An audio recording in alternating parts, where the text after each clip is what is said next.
Okay, how's it going? Long-winded video here now to explain and go through what we need to do to help that back.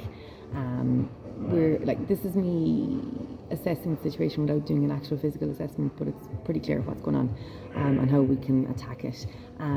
So I think that hip is unstable and certain parts tighten up to create stability. So that's your lower back, the front of your hip, which you probably won't feel as much, but the lower back you do, and the glute med, that's side, and that's what pulls you over to the side and forward when you're in trouble. So the first thing we do is open them up, and then the muscles that should be creating stability, which is this oblique here and your glute here, they need to be strengthened. Some need to be stretched as well. They also need to be strengthened. So going back to the lower back, the front of the hip and the glute med, in order to stretch them, I'm sure you're doing some of these things already. Cat cows. I'm assuming you're doing cat cows because I know you said you were stretching. I think I've seen you do them anyway. Pigeon stretch is another one that would definitely be a benefit to get into that glute. And then anterior hip openers, which is the one I want to cover, which you might not be doing. So I get set up and my foot on the rower and my knee on a mat, and I'm in a lunge position. And from here, I'm tucking my pelvis and driving my hip forward. Trying not to be bending in the upper body, just leaning forward, squeezing that butt and pushing forward.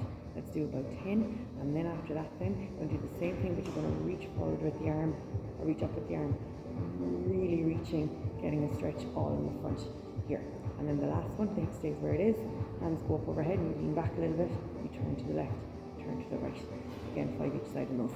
So what it would look like from the side is this. So what we don't want to do is be leaning forward like this. That's not going to open it. It has to be butt tucked, hip goes forward, and you should feel a really good stretch in the front.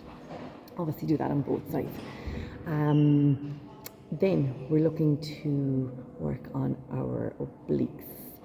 These lads here, they may need to be stretched first because they are in quite a locked out position. So we're going to do this one where you reach up with one arm, reach down towards your knee, and then turn your body a little bit as well. The important part here is that foot doesn't pop up. Oftentimes people's feet will come up to compensate.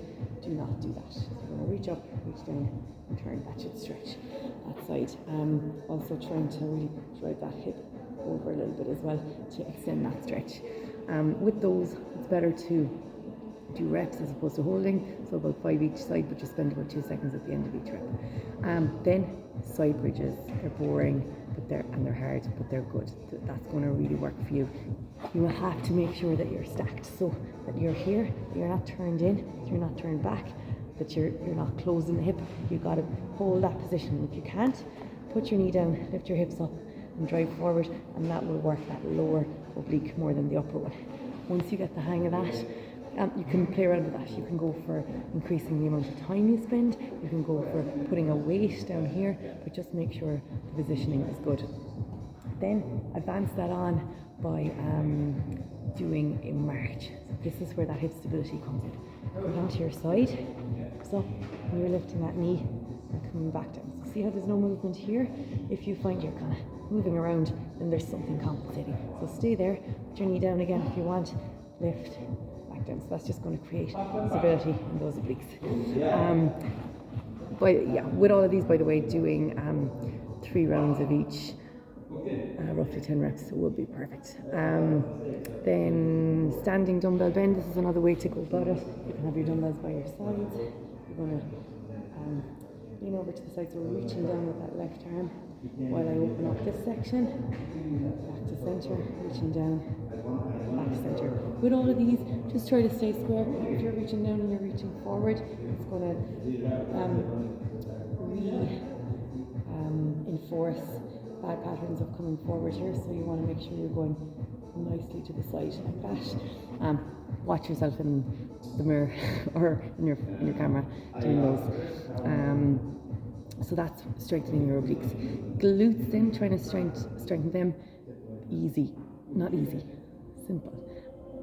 Weighted glute bridges are perfect. Pop away from your hips. Lie down. Tuck your pelvis, so just like we did in the hip opener, tuck your pelvis, push through your feet, and all the way up, keep pushing through your feet. If you're not pushing through your feet on this, your back will kick in. So you've got to drive, they're your foundation, you've got to drive through your feet when you're doing those. You can do them once you get more comfortable with it, you can do them single leg. So lift that leg out of the way, tuck your pelvis, and lift, pause at the top and down. If you're finishing in this position where that hip is still closed, it's not as effective, so tuck and lift as high as you can, and then only add weight once you can achieve that. Again, about 10 reps each side would be perfect. Then assisted RDLs. These are great to create that. It actually covers a lot of things here. Your obliques have to work, your glutes have to work, your hips have to open.